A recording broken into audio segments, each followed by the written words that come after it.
High மக்களே எல்லாம் கண்டிப்பாக நான் நல்லா இருப்பீங்கன்னு நினைக்கிறேன். இந்த வீடியோ உங்களுக்கு ரீச் ஆச்சுன்னா ஃபஸ்ட்டு ஒரு லைக் பண்ணிட்டு பாருங்கள். ஆனால் அப்போ தான் நிறைய பேத்துக்கு ரீச் ஆகும். ஏன் நான் அப்படி சொல்கிறேன்னா, நம்ம டியூக் 390 வந்து பார்த்திங்கன்னா போன வாரம் புதன்கிழமை நம்ம வந்து ஒரு கம்ப்ளைண்ட்டுன்னு விட்டோம்.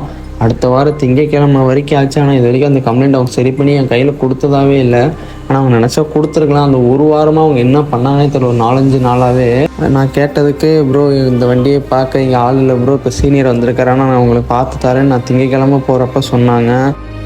திங்கக்கிழமை சாயங்காலம் கால் பண்ணி கேட்டதுக்கு ப்ரோ ஒன்றுமே முடியல ப்ரோ, ஒன்றும் பார்க்கணும் ப்ரோ அப்படின்னு சொல்லி செவ்வாய்க்கிழமை கிடைக்குமா கேட்டால் செவ்வாய்க்கிழமையே டவுட்டு தான் ப்ரோன்னு சொல்லிட்டாங்க.